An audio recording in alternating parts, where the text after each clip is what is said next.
Muito bem-vindos a mais um episódio aqui da Gul Prime Talks, o seu podcast para empresários e empreendedores que querem alavancar o seu negócio. Hoje, no episódio especial, meu querido amigo Cris Andrade. Como que você tá, Cris? Tudo bem? Tudo ótimo, graças a Deus. Que bom, muito obrigado por ter vindo. Só para vocês conhecerem um pouquinho do Cris, ele é escritor, apresentador de TV, palestrante. Ele pegou todos os problemas e dificuldades da vida dele e transformou em oportunidades, inclusive seus próprios hobbies. Já faturou mais de 1 milhão, né, com seus hobbies ali. Exatamente. Ele vai contar um pouquinho da história. Em primeira pergunta, logo de cara, Cris, quem é o Cristiano? Quem é o Cristiano Andrade? Cristiano Andrade é um jovem empreendedor, e o jovem não tem a ver com a idade, mas sim com a forma de pensar sobre a quantidade de sonhos que tem muito mais do que experiência do que já viveu. E então é um jovem empreendedor que aprendeu a lidar com seus problemas desde novo e transformou os grandes problemas em aliados. E dessa forma encontrou grandes oportunidades. E é legal a gente falar quando encontra oportunidade num problema, né? E se a gente fala de oportunidade no problema, por que não oportunidade naquilo que a gente ama fazer? Naquilo que a gente pagaria para fazer, faria de graça. E dessa forma eu identifiquei grandes oportunidades também nos meus hobbies. E fazendo tudo isso, com toda essa estratégia, através dos problemas, através das oportunidades, a gente faturou mais de R$1 milhão se divertindo. Hoje você trabalha com gestão de milhas também, né? Isso. Me conta um pouquinho aí, como que você se envolveu com isso? Porque eu sei que você começou com os hobbies e a gente vai voltar para os seus hobbies lá desde o começo da sua história, que eu quero ouvir a sua história. Mas hoje, como que você lida com essa gestão de milhas? Vamos voltar nos hobbies para falar disso, né? Mas a questão é, gestão de milhas aéreas, hoje a gente faz o gerenciamento das milhas dos clientes para que eles possam aproveitar dos melhores benefícios sem ter que fazer um curso ou uma mentoria. A nossa agência cuida de todo o processo. E por que eu falei da questão de hobbies? Porque um dos meus hobbies é viajar. Inclusive, é o hobby que hoje eu mais ganho dinheiro. Chega ao ponto... E mais faz também, né? Vai passeando para tudo quanto é lugar, certeza, trabalhando, né? Com certeza. E eu até brinco, né? De falar para minha namorada, falar, olha, esse mês a gente precisa ganhar dinheiro. Bora viajar? É desse jeito. E quando as pessoas param para analisar a questão de hobbies, mas espera aí, vai viajar, vai gastar e tal, né? Por mais que a gente consiga valores muito insignificantes até nas passagens aéreas, tem gastos, tem hotéis, tem alimentação, tem os passeios e tal. E esses gastos, eles ficam baratos, porque quando a gente enxerga além do óbvio, não é ir lá num passeio, num lugar turístico para gastar dinheiro. É ir lá num lugar turístico para fazer networking, e esse networking é com turistas. É o público-alvo que eu procuro. Exato. Indiretamente a gente acaba vendendo. Eu já vendi gestão de milhas na praia em Natal. Eu já vendi gestão de milhas na fila do Beto Carreiro. Então, assim... Melhores locais, né? Melhores locais. Poxa, estou me divertindo e literalmente eu busco essa questão de me divertir, né? Uma das frases do meu livro é que o dinheiro não pode ser um objetivo, e sim consequência de um trabalho muito bem feito e feito com amor. Verdade. E quando eu deixei o objetivo do dinheiro de lado e comecei a me preocupar com o que eu me importo, com o que eu gosto de fazer, com o que me faz bem, o dinheiro foi consequência e ele veio. Qual foi o seu primeiro hobby que você falou, cara, isso aqui dá para ganhar dinheiro e vamos começar por aqui? Qual foi essa situação que te levou para esse caminho?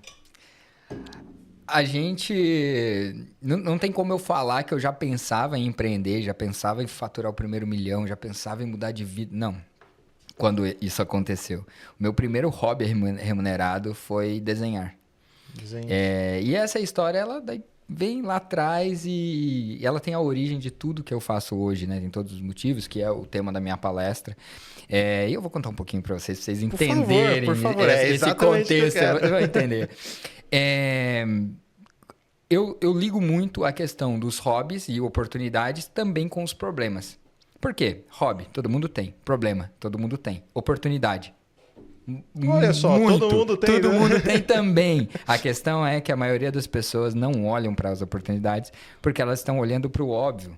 Sim. Então, o hobby, ela olha para o entretenimento. Os problemas, ela olha para o lado de, olha, dificuldades, eu quero reclamar, né? Vamos ficar chateado, chorando aqui. O mindset é totalmente outro, né? O derrotista. Exatamente. Então, assim, quando você olha sempre para oportunidades e olha além do óbvio, aparece algumas coisas. E, falando de problemas, eu descobri o que era problema com 7 anos de idade. Exatamente no dia do meu aniversário. Então, no meu aniversário de 7 anos de idade, poxa, era uma criança de família classe média baixa, né? A minha família.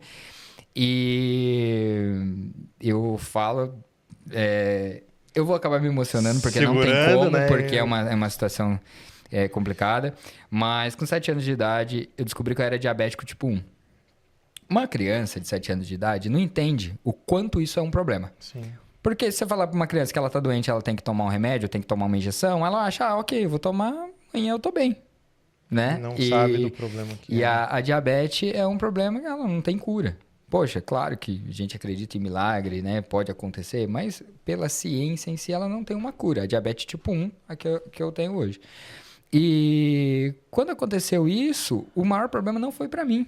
Porque eu não entendia, eu era uma criança feliz, poxa, né, saudável até então, mas esse problema foi para os meus pais. E por quê?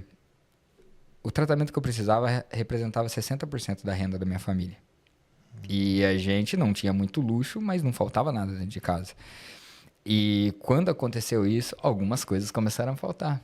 Meu pai teve que trabalhar, fazer hora extra. Meu pai trabalhava numa outra cidade e ele vinha visitar a gente, né? Trabalhava, pegava o carro, voltava, tranquilo. Quando aconteceu isso, eu comecei a ver a ausência do meu pai porque ele tinha que ficar na outra cidade para economizar combustível. E aí ele tinha que ficar e só vinha final de semana ver a gente. Então, isso começou a mexer ali, né, com a situação. Meu irmão era recém-nascido. E eu lembro, assim, de alguns flashes de conversas dos meus pais. Olha, esse mês vai faltar tal coisa. Esse mês a gente não vai conseguir fazer isso. Esse mês vamos ter que fazer tal coisa. E eu ficava pensando, nossa, mas isso só aconteceu depois da diabetes. Depois que eu tive problema. Será que a culpa é minha? E ficava isso, né? Uma criança sem entender. E graças a Deus a gente passou por tudo isso. Mas... o ano passado, que eu escrevi meu primeiro livro, eu descobri algumas coisas que aconteceram naquele período que eu, Cristiano, de 7 anos, não tinha visto. E eu, entrevistando meus pais para escrever o livro, eu descobri que a minha mãe, ela queria tirar a própria vida nesse período. Mas ela não queria tirar a própria vida para ela se livrar de um problema. Né? Tipo, deixa com o pai aí, ele se vira. Não, ela queria tirar a própria vida com a ideia de poder doar o pâncreas dela para mim. E curar, né, a diabetes. E isso ficava na cabeça dela. Não, mas como que eu vou fazer? Qual é a melhor forma de me matar para isso? E, poxa, lembrar disso... E, detalhe, eu descobri o ano passado. Eu não sabia. E o que não deixou ela fazer isso, né, cometer esse erro, assim, que seria absurdo, foi ela ajoelhar e pedir a Deus que esse grande problema na minha vida tivesse um propósito, tivesse um porquê e que lá na frente me fizesse bem, de alguma forma. E isso aconteceu. Então, os grandes problemas, eu aprendi desde cedo a lidar muito bem com os problemas. E aí a gente chega no ponto dos hobbies. Com 8 anos de idade, mais ou menos um ano depois da descoberta ali da diabetes, eu adorava desenhar.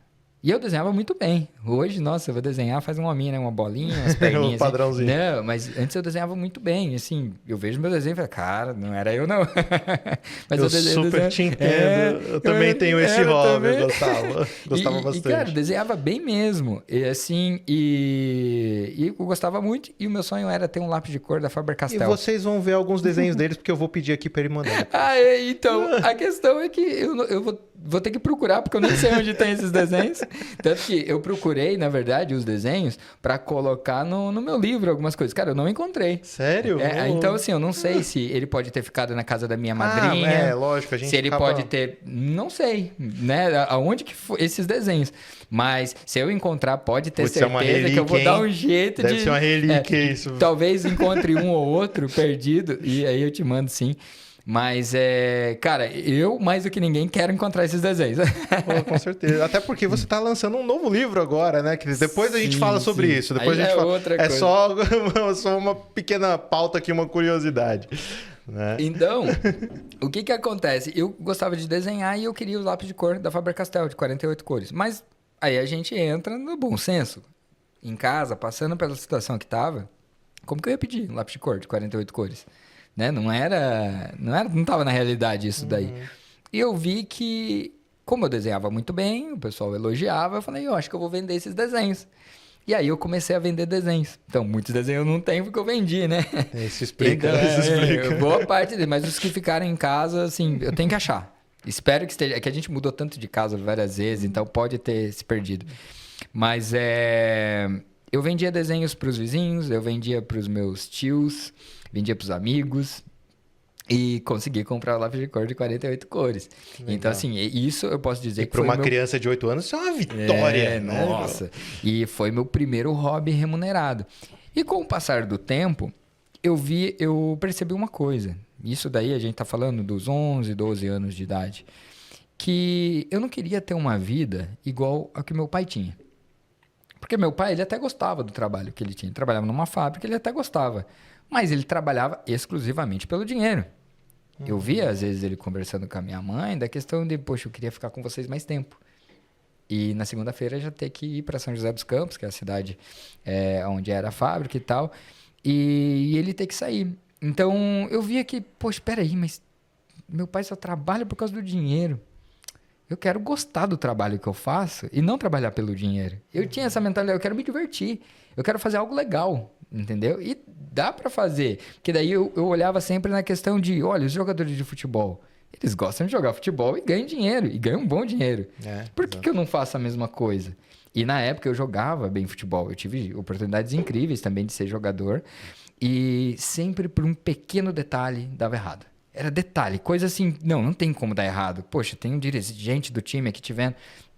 Dava errado. Eu passava mal, acontecia alguma coisa e a diabetes interferia. Então parecia que, poxa, não era para ser jogador. Mas tudo bem. Eu era também um dos melhores alunos da escola, porque eu queria mudar a realidade. Eu queria, né, vencer na vida, ter outra condição financeira e tal. E eu era um dos melhores alunos na escola. E quando falaram para mim, Cris, você pode estudar em escola militar antes de fazer uma faculdade, porque você vai ter um bom preparo, que a escola é boa e tal. E você tem capacidade de estudar numa escola dessa. Eu falei, poxa, legal. Então, vou fazer um vestibular, vou, né, me matricular. E quando a minha mãe foi me matricular, isso da 8ª série pro primeiro colegial, minha mãe foi me matricular, ela, com toda a inocência do mundo, ela perguntou, né?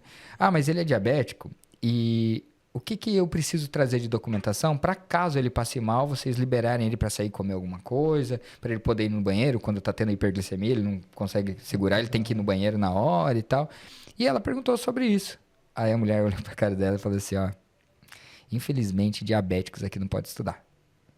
E aquilo foi um banho de água fria para mim. Mais uma vez a diabetes. Mais uma vez, porque eu falei, poxa, espera aí, não consigo ser jogador de futebol, que eu passo mal nas grandes decisões e tal, eu passava mal.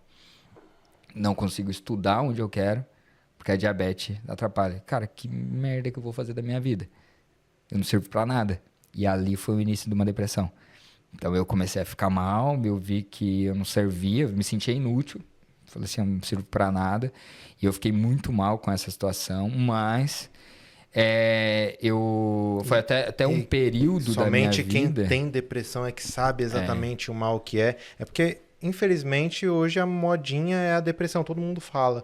Mas, cara, ter uma depressão, que eu sei o que você tá falando... A minha, ela não iniciou, eu consegui lidar com a situação, foi um início mesmo. Assim, cara, de dormir todo dia chorando, de não querer ir pra escola, sabe, de ficar uma situação mal, mas não se agravou. Graças a Deus não se agravou. E... é engraçado falar isso, graças a Deus, hoje, né? Mas naquele momento, eu fiquei tão desligado a Deus que eu me tornei ateu. Eu não acreditava. Porque pra mim, poxa, Deus não existe. Se existe, ele não gosta de mim. Porque olha tudo que tá acontecendo. Entendi. Não faz sentido. Entendeu? Só que aí entra uma questão. Às vezes a gente acha que as coisas acontecem por acaso. Só que o acaso, é a maneira mais inteligente de Deus permanecer no anonimato. Deucidência. Exatamente. Quando aconteceu de eu ter diabetes, foi por um motivo. Hoje eu enxergo a diabetes como uma das melhores coisas que aconteceu na minha vida.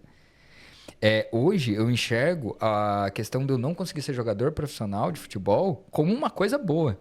Sim. Eu não ter estudado em escola militar como uma coisa boa. Mas por quê? Porque hoje eu tenho uma outra visão. Entendeu? Então, assim, aquilo era exatamente o que tinha que acontecer para que hoje eu estivesse vivendo o que eu vivo. Então, esses problemas, essas situações, eu aprendi a lidar com isso. Mas aí tem, né, um pouquinho mais da história. Eu não acreditava em Deus, achava que isso era uma bobeira. Foi passando alguns anos, assim. A minha família é muito católica, né? A família da minha mãe, do meu pai também. E eu totalmente desligado, né? Do contra, né? Não queria nada com nada. Não queria ir na missa, não queria nada com nada. E aconteceu isso em 2010. Teve um acontecimento, dia 1º de janeiro de 2010. Teve um acontecimento que aí tem detalhes, eu vou só passar assim, uma noção para vocês, senão a gente alonga aqui também. Mas em 2010 teve uma catástrofe em São Luís do Paraitinga, foi uma enchente. E naquele período da enchente, eu desafiei Deus. Eu pedi assim, que eu gostaria de acreditar, mas para mim Deus não existia. E eu queria que ele me mostrasse uma prova. Falei, se o senhor é isso Essa mesmo, foi a virada. me prova. Né? Te desafio a mostrar que realmente... Porque eu quero acreditar. Porque eu sei que eu acreditando vai ser algo bom. Só que para mim não faz sentido. Então, me mostra. E aí, teve todo o decorrer da situação, vários pontos. Só que assim, eu não consigo detalhar, porque a gente vai alongar muito essa parte.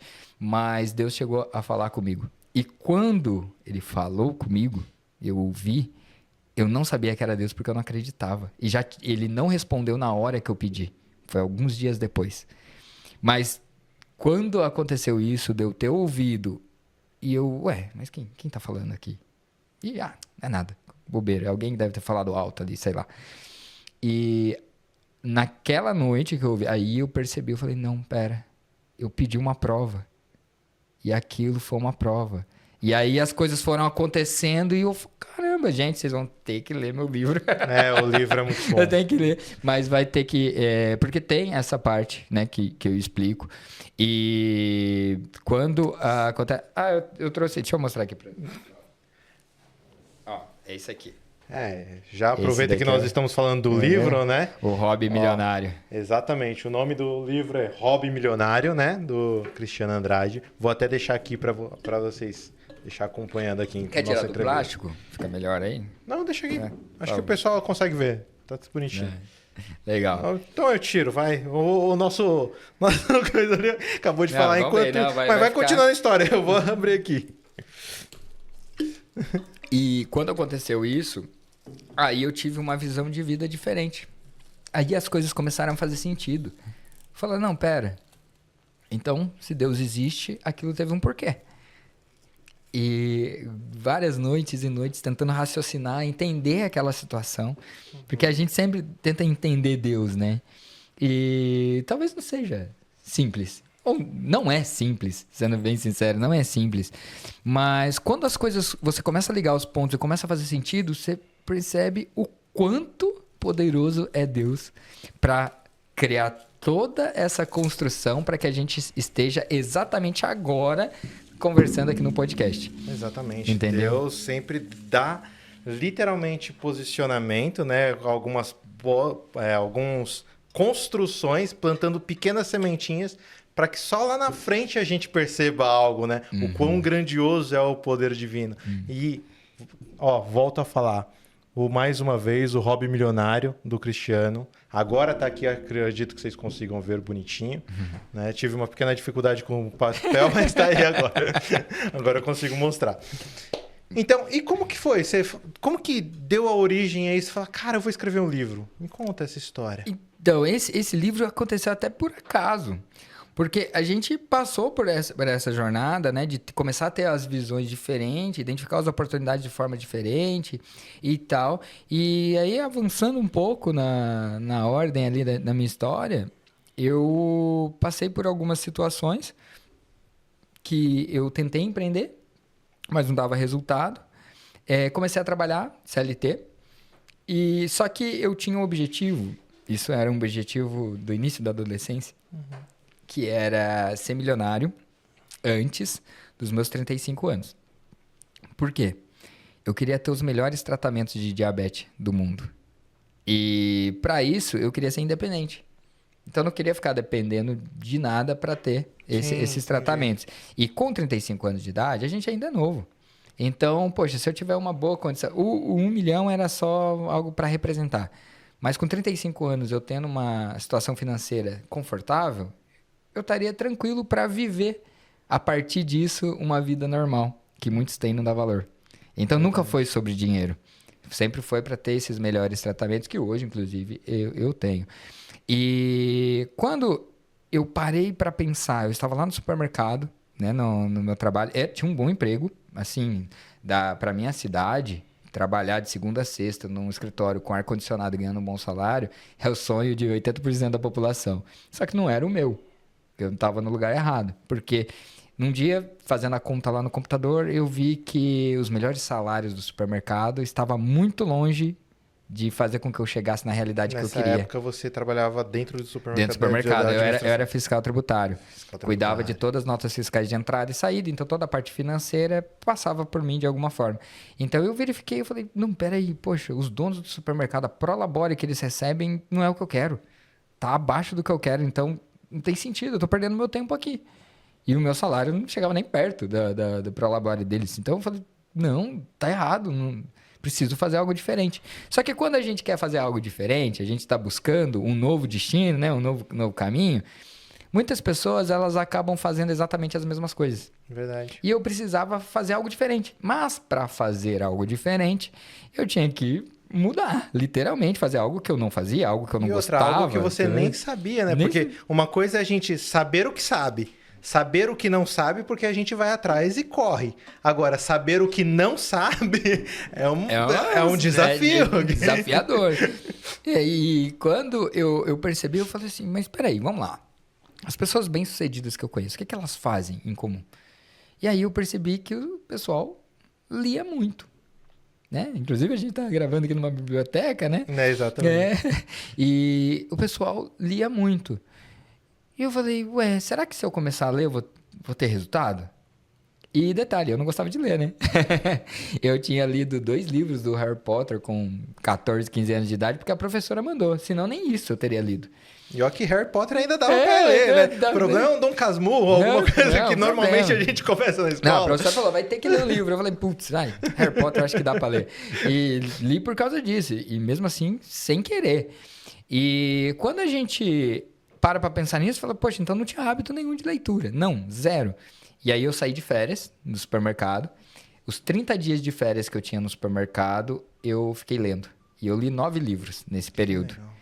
E esses livros foram livros como... Eu não vou me lembrar de todos aqui agora, mas foi Pai Rico, Pai Pobre, Quem Pensa Enriquece, Como Fazer Amigos e Influenciar Pessoas. Grandes são, assim, livros os que fazem a cabeça da gente explodir, assim, né? E... o restante foram livros voltados ao marketing multinível. Porque eu tinha aparecido algumas oportunidades para trabalhar com multinível, só que eu não queria, né? Como o pessoal acaba fazendo. Mas você é de que ano? Mais ou menos, isso anos foi 90. Em 2000. Não, você. Eu nasci em 92. 90, esse é dos anos 90. É porque todo mundo dos anos 90, principalmente a gente que passa por essa época aqui, já pegou ali uma Up da vida, o Minodê, conhece ali como funciona. Então a gente acaba sempre falando sobre marketing multinível. E aí começa essa paixão por marketing através disso. Eu peguei na Up, então eu sei bem o que é isso. É exatamente isso. E aí em 2017, apareceu uma oportunidade de trabalhar com a Polishop. Polishop. Do João Apolinário, né? Inclusive, é uma pessoa que eu admiro demais. Um abraço para ele. E eu vi essa oportunidade e falei, não, isso aqui parece incrível. Só que eu não queria comprar os produtos e esperar ficar rico da noite pro dia. Eu queria fazer algo diferente. E para fazer algo diferente, eu tenho que me especializar. Então, comecei a ler sobre o assunto e comecei a literalmente transformar aquilo no meu negócio. Eu ia fazer aquilo dar certo. E fiquei 1 ano na Polishop, não tive bons resultados, nada assim que chamasse atenção. Saí da Polishop, fui trabalhar com a empresa MS Paris, uma empresa pequena também. Não tive grandes resultados, né, na MS Paris. Tive um resultado legal, mas não grandes resultados. E aí eu saí da MS Paris e fui trabalhar na Amaca Paris, que são perfumes também importados, muito semelhante ao da UP.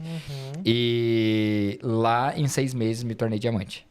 Aí lá tive mais de 2.000 pessoas cadastradas na minha equipe. E ali eu vi as coisas o jogo acontecendo. mudar.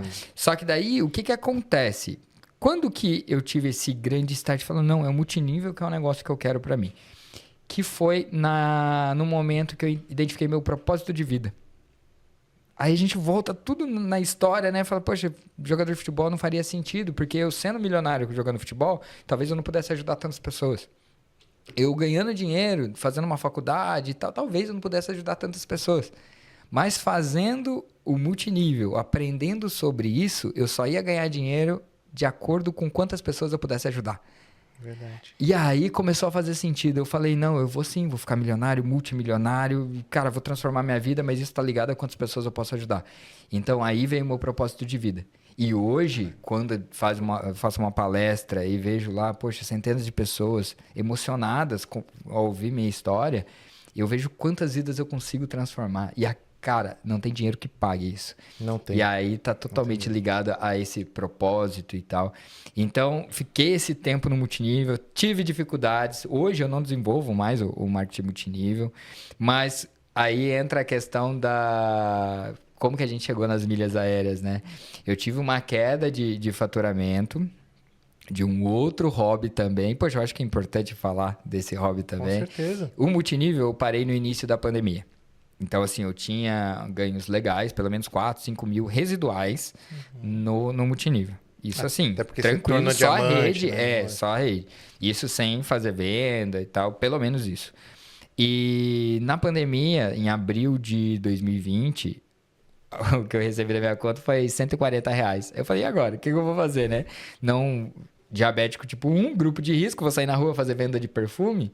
Não dá. Não dá. Eu com dívidas para pagar. Até porque você tem que comer e tal. de 1 em 1 hora praticamente, né? Não, eu tenho que estar controlando. Eu saía, eu trabalhava na rua.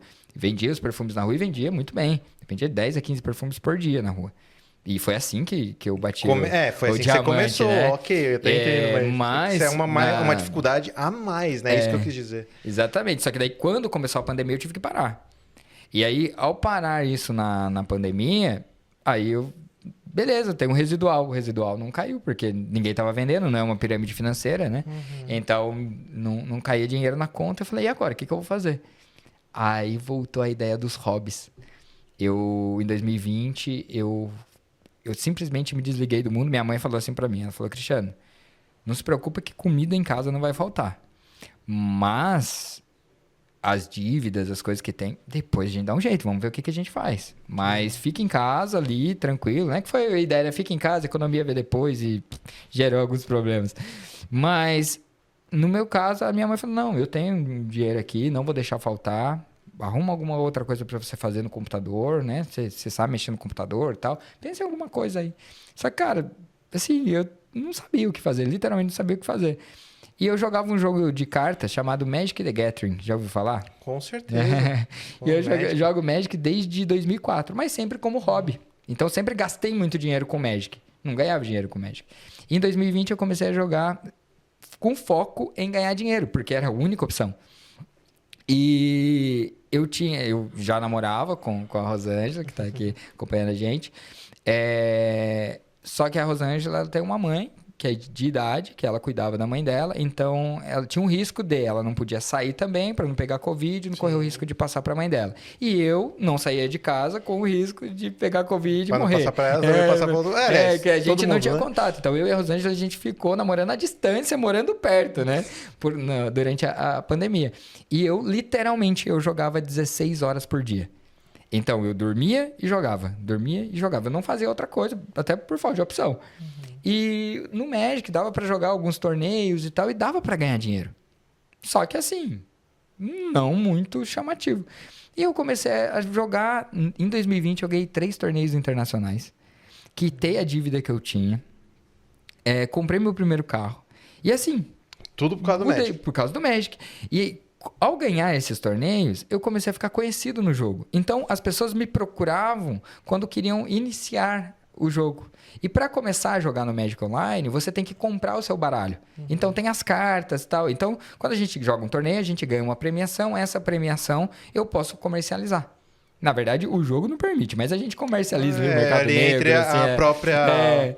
Entre a galera, a gente comercializa. Porque aqui os brasileiros, eles não querem comprar dentro do próprio jogo, pagar o preço do dólar, pagar IOF e tal, sendo que eu tenho e eu posso comercializar para eles. Então, eu fazia essas negociações dentro do jogo. Só que, cara, eu comecei a fazer isso de grande escala, que eu não tinha mais premiação para passar para o pessoal. E aí, eu identifiquei uma outra oportunidade. Pandemia, todo mundo sem fonte de renda, eu comecei a entrar em contato com os amigos. Falei, cara, você tá jogando Magic? Não, Cris, parei porque a loja tá fechada, não tem como eu jogar. Falei, não, joga online. Não, mas online eu não sei como que funciona. Não, eu te explico. Vamos lá. Olha, quer meu deck aqui emprestado? Eu passava minhas cartas para a pessoa jogar. Joga, você joga melhor que eu, você vai ganhar os torneios. Quando você ganhar, eu compro a sua premiação. E aí começou um negócio, sim, virou uma bola de neve. Positiva, óbvio. Mas as coisas começaram a acontecer. Então, tinha amigos que, da época ali, faziam só bico e estavam desempregados, que começaram a ganhar 3, 4 mil reais por mês jogando Magic. E eu pagava isso para eles, pegava a premiação, vendia. E no spread a gente ganhava ali um pouco mais ainda. Então, eu comecei a fazer isso. Cara, em menos de 2 anos, a gente já tinha faturado mais de R$1 milhão. E aí o negócio com Magic? Com Magic. Magic legal. é meu hobby milionário. Aí, contei spoiler, galera. Oh, meu Deus. Mas o Magic é meu hobby milionário. E as milhas veio num determinado momento que o Magic eu tive uma queda de 50% de faturamento. Quando aconteceu isso, eu falei, não, deixa eu buscar algo, né? Que já estava acostumado com um padrão de vida diferente. E aí foi quando eu comecei a estudar o mercado de milhas aéreas. Nisso eu estudei, primeira vez, estudei o mercado de milhas aéreas, falei, cara, isso aqui é uma porcaria, não serve pra mim. Não gostei. Mas é porque o instrutor ali, né, o mentor, era muito ruim. Então, não explicava direito, não vou citar o nome de quem que é. Mas, cara, assim, eu me desliguei das milhas porque eu achei, não faz sentido. Aí, o que acontece? Um amigo meu, que é um professor, Maurício, mandar um abraço pro Maurício aí. Grande abraço, Maurício. Ele era o meu professor no curso técnico e um dia ele me mandou mensagem, Cris, vamos estudar milhas aéreas? Eu falei, cara, estudei isso aí é ruim, não funciona, não é pra gente não. Não, pô, eu tô fazendo um curso aqui e tá dando resultado. Você não quer estudar junto comigo? Eu falei, cara, você tá tendo resultado mesmo? Ele, tô. Eu falei, beleza, você eu confio, você eu conheço, então vamos lá, tentar como que novamente, a gente faz? Né? E aí eu comecei a ter resultado. Foi passando alguns meses e eu tendo resultado. Eu falei, poxa, interessante mesmo. E quando a gente tem resultado de alguma coisa, a gente quer falar para os amigos. E aí tem um amigo meu primeiro mentorado, sem querer ser mentorado, foi meu primeiro mentorado, que é o Saulo também. Mandar um abraço para o Saulo. Um abraço, Saulo. O Saulo, inclusive, foi a primeira pessoa a me patrocinar para jogar um torneio de Magic. Olha legal. Só, aí já é história para um outro dia, outra conversa. Mas o Saulo me perguntou, falou, Cris, preciso de uma renda extra, o que você me recomenda? Eu falei, cara, milhas aéreas eu acho que é maneiro. E aí, em 3 meses ensinando o Saulo teve de lucro mais de 15 mil reais. Aí, a gente conversando, ele falou, cara, se você tivesse cobrado 5 mil, estaria barato, né? Aí eu falei, poxa, aí veio a ideia. Vou vender mentoria, vou ensinar o pessoal a fazer isso que eu faço. Comecei a ensinar e fiquei por um bom tempo ensinando, sendo mentor de milhas aéreas, até que veio o caso da 123 milhas. Então, eu ensinava com o intuito de renda extra. Ensinava as pessoas a acumular. Que foi mais ou menos nessa época que a gente se conheceu? Ou foi depois? Isso, foi um pouco, meses antes da gente se conhecer. Que foi no meio do ano passado. Porque 123 milhas veio depois, né? Foi no meio do ano passado que aconteceu, agosto mais ou menos, da 123 milhas, que deu esse problema, e a gente se conheceu em novembro do ano passado, eu acho por aí. Por aí. Então foi assim, bem recente. E aí quando aconteceu isso, eu falei, poxa, eu não posso ensinar o pessoal a vender por 123 milhas, sendo que eu não confio, eu não vou vender mais, não posso ensinar as pessoas a fazerem isso. E agora? Eu tenho que mudar o mercado. Só que a gente teve uma ideia, eu e alguns amigos que também hoje trabalham com o mercado de milhas aéreas, a gente nem fala assim, né, de mentores de gestão de milhas aéreas, a gente nem fala que somos concorrentes, somos parceiros de negócio. A gente se ajuda, sempre estamos nos reunindo para estudar cada vez mais o mercado. E a gente teve essa ideia de falar, não, peraí, o Quem que é o público que mais poderia ganhar dinheiro com milhas aéreas? Que mais poderia se beneficiar? É a galera que gasta 50, 100 mil. Acima, vamos colocar ali, acima né? de 10, 20 mil por mês no cartão de crédito. Mas esse pessoal não tem tempo para fazer um curso. Eles não querem aprender, gastar o tempo deles para fazer. Eles querem alguém que faça por eles. E aí veio a ideia de gestão de milhas aéreas, que a gente coloca uma equipe. Por muito tempo era eu sozinho, né? Aí depois a gente começou a aumentar a equipe. Hoje eu tenho uma equipe Foi assim trabalhando que você acabou junto. constituindo a empresa, né? Exatamente. E hoje a gente gerencia as milhas aéreas aí de grandes empresários. Eu posso citar o nome de alguns empresários? Um que assim tá tendo um resultado muito legal. E eu conheci ele num evento de network que eu patrocinei, que é o Fernando Seabra. Conhece o Seabra? Conheço, não. Por nome assim. Fernando Seabra, ele é um dos responsáveis para filtrar a galera ali e colocar eles no Shark Tank. Ah, tá, eu sei quem é. É porque assim, por nome eu sou bem, mas eu sei quem é, sim. Fernando Seabra, abraço, Fernando. Gente boa pra caramba. Demais.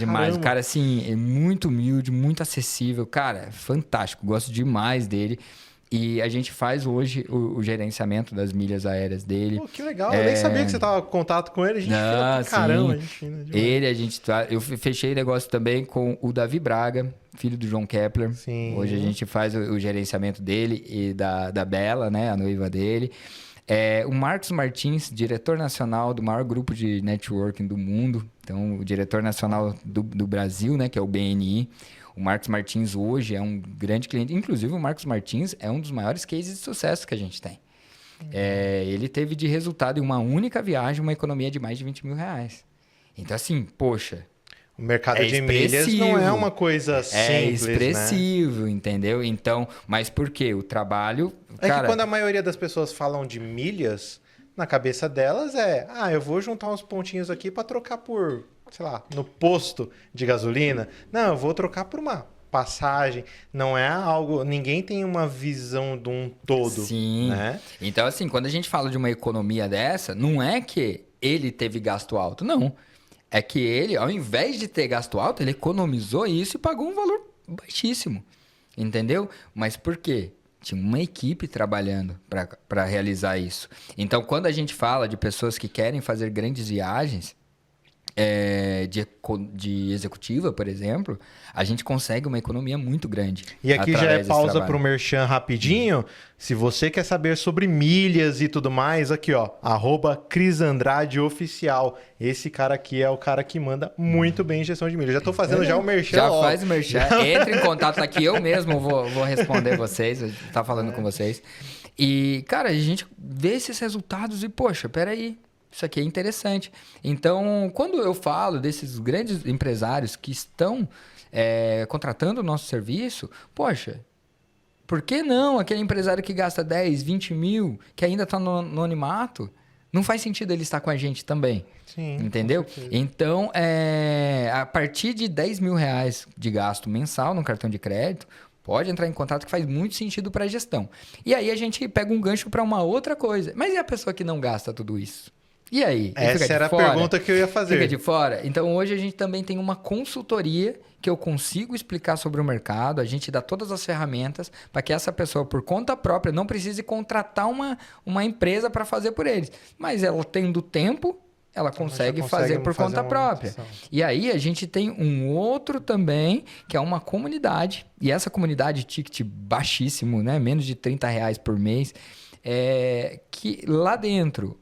os meus clientes conseguem ter network e tem vários cursos gravados sobre esse mercado. Ou seja, faz muito sentido para qualquer pessoa. Para quem está entrando no mercado também. Exatamente. Inclusive. Se a pessoa ela não tem tempo para fazer, ela contrata o nosso serviço, nós fazemos por ela. Se ela tem tempo para fazer e quer algo personalizado, contrata a nossa consultoria.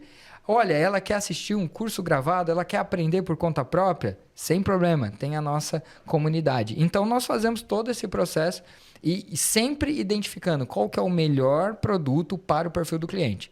Porque não adianta nada eu vender uma gestão, que tem um ticket um pouco mais alto, colocar dinheiro no bolso, passar 12 meses, que é o tempo da gestão, e o cliente não se beneficiar com isso. Com certeza. E aqui eu já vou dar um adendo que eu conheço o Cris e eu posso falar que esse cara aqui literalmente pega na mão. Mesmo que você não tenha um conhecimento, né, e você entre ali na comunidade, cara, ele vai fazer de tudo para você crescer. Porque eu conheço o Cris, você vai crescer com ele e aí sim você vai começar a participar da própria empresa. É exatamente isso. Exatamente. Porque ele tem realmente um... Aliás, vocês já perceberam que através de algumas pessoas que ele mencionou aqui, ele tem um hall de networking que ele faz assim, os empresários, ele literalmente pega na mão. Sim, gosto muito de já deixar bem claro isso aí, Cris. Não, isso daí eu gosto demais. E falando, né, networking, que é algo que, cara, eu amo demais.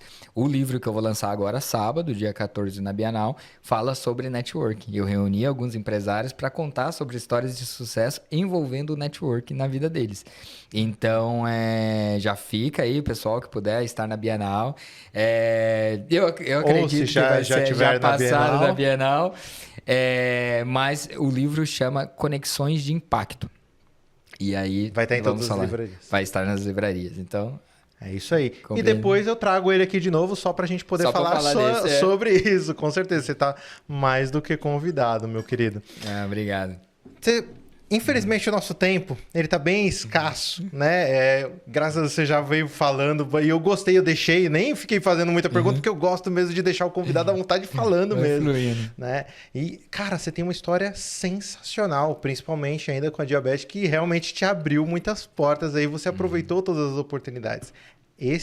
Parabéns por todo esse seu sucesso. Você teria um último recado aí pro pessoal, principalmente para quem tá entrando no mercado, tá buscando estar neste âmbito? Do empreendedorismo, no geral? Não só do empreendedorismo, mas a parte de milhas mesmo. Tá. Que eu sei que tem muita gente que vem até você justamente para poder saber sobre isso. Olha, tem muita gente poluindo o mercado de milhas aéreas. Sim. Então, o aviso toma cuidado com o conteúdo que você está consumindo sobre esse mercado. Se você tem tempo para aprender, busque bons mentores. Não estou falando que para buscar eu não, tá? Mas saiba quem vocês estão acompanhando. Por que eu falo isso? Porque antes de eu começar a ensinar, o que me motivou a começar a ensinar foi ter tido aula com 2 mentores ruins que quase me tiraram do mercado. Me fizeram, inclusive, ter prejuízo. E então, assim, mas por quê? Eu não tinha informação. Então, busque informação, saiba realmente o que aquela pessoa faz, se ela aplica na vida dela o que ela está te ensinando, se o que ela vende, ela vive aquilo lá. E isso, no geral, isso vale para todos os negócios, né? Sim. Quando eu falo, poxa, eu tenho uma mentoria de remuneração de hobbies e identificação de oportunidade. Poxa, eu vivo isso. É o que eu fiz a minha vida toda. Eu faço com que o meu cliente economize nas passagens. Poxa, eu viajo todo mês para lugares turísticos com uma realidade da qual eu consigo colocar para o meu cliente. Então, assim, viver o que está vendendo traz a credibilidade. Então, tome cuidado com esses mentores de palco aí que vão falar sobre, mas nunca viveram o que estão te ensinando. Ou seja, sempre que você for comprar alguma coisa, conheça quem é o seu mentor e conheça a história do mentor. E é por isso que eu abro o podcast justamente para as pessoas conhecerem a história do Cris. Porque, infelizmente, realmente, como qualquer outro mercado, a gente tem pessoas que são picaretas, por falta de palavra melhor no momento, né? E que querem o seu dinheiro. Então, primeiro conheça a história. Se você quer um mentor de verdade, o que você deve fazer? Conheça o mentor e saiba se ele já passou por este caminho, se ele já passou por essa trilha. Porque um bom mentor é aquele que já passou nas pedras. Sim. E sabe exatamente onde vai. Ele já sofreu tudo que ele não quer que você sofra. Exato aí. Bem, Cris, mais uma vez, muito obrigado, meu querido, por você ter vindo até aqui. Uma honra aí, sensacional a sua história. Vai voltar mais vezes. Eu já nem tô pedindo, eu já tô falando, você vem, né? E assim, meus queridos, se encerra mais um episódio aqui da Gul Prime Talks, o seu podcast para empresários e empreendedores que querem alavancar os seus negócios. Fiquem com Deus, permaneça bem e nos vemos num próximo episódio. Tchau. Até mais, pessoal. Tchau, tchau.